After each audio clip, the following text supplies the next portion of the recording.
Hey Kimmy babes, and welcome to another episode of Kimmy Vlogs.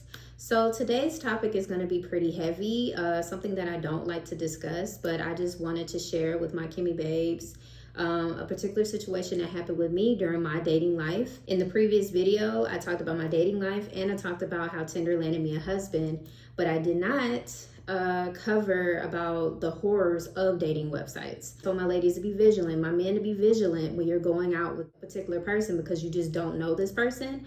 But I really didn't get a chance to share my story of what happened to me. So I think it's time. Let's get into it.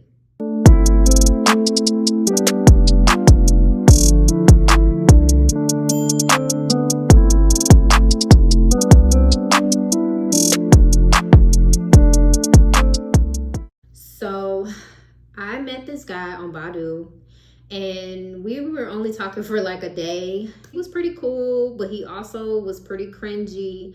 And I was just like, why are you already talking about sex within the first 5 minutes of our convo? Saw the red flags right there because it was like, he didn't even ask me my favorite color or ask me the typical questions. He just went straight into sex, and that instantly just put into my head like, okay, clearly he just wants a booty call. But I just ignored the signs and just kept talking to him all day. There were times where he did start asking like some really good questions, but then he just went right back to sex. So it just really just resonated in my head like, okay, this guy just wants sex. So he asked me what I was doing later on, and I told him probably nothing. So he was like, well, hey, can I come and pick you up and we can go out somewhere and hang out and talk some more? And I was like, I don't know, because my intuition was just telling me like, this guy only wants sex. You know, you just never know if he might just end up trying to put a move on you, push up on you, or just do something that will make you feel uncomfortable. But me being naive and just like, well, whatever, I'll just agree to it. And I did. I got dressed, he came and picked me up, and you know, a little awkward. He was like, hey, I was like, hey. He didn't open my door. He didn't even get out the vehicle. So I knew he wasn't a gentleman then.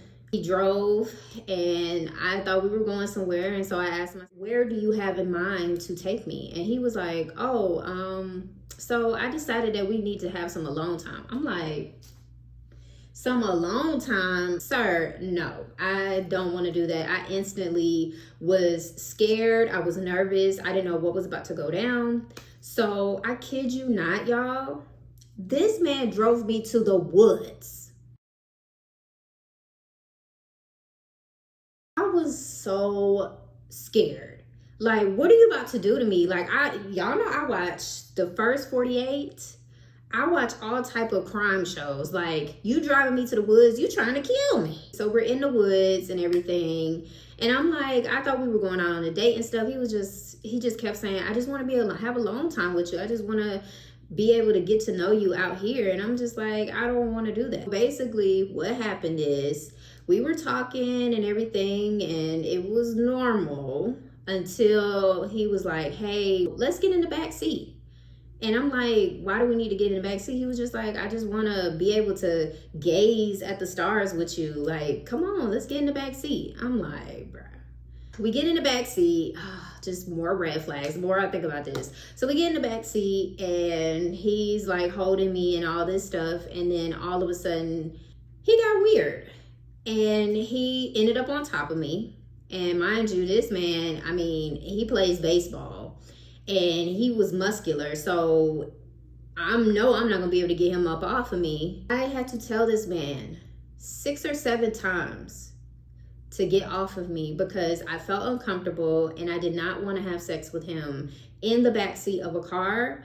I don't know you. This is our first time meeting. I'm not into one night stands. So I need you to get up off of me. And this man would not budge. I was like, get the heck up off of me before I start screaming and pray that somebody hears me. But I'm just like, I'm in the freaking woods. So then he proceeds to say, while he's still on top of me, while I'm saying, get up off me, he's just like, you act like I'm about to hurt you. Like, Hello, any dude that says that, you're about to hurt me. You're on top of me. I done said numerous times to get off me, and you still won't budge. Yes, you're hurting me.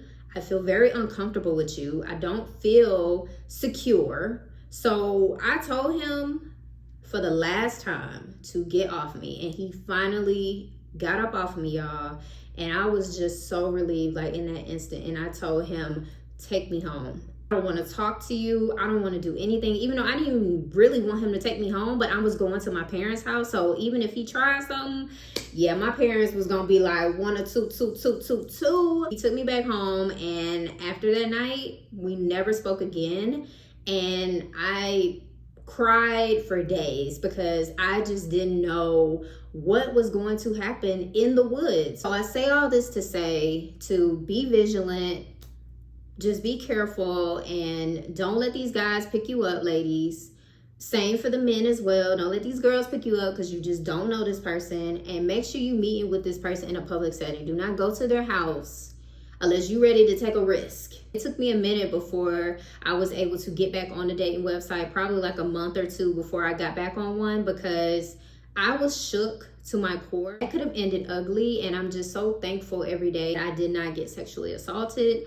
All you have is your intuition to guide you through, and just please follow your intuition. If you notice something is off, then it's off. I really wanted to just share this story with you because it really is a very traumatizing story that I do tell ladies that say like, hey, well, I'm gonna go on this dating website, and I tell them all the horrors and stuff, but I know I probably be scaring them away, but you need to know these things because these stories are really real. Like, horror stories happen on Hinge, Tinder, Badoo, all those dating websites, and you just need to be very, very vigilant. Hope that this story resonated with you or just sparks a conversation, especially if you are on dating websites right now, to make sure that you just be careful.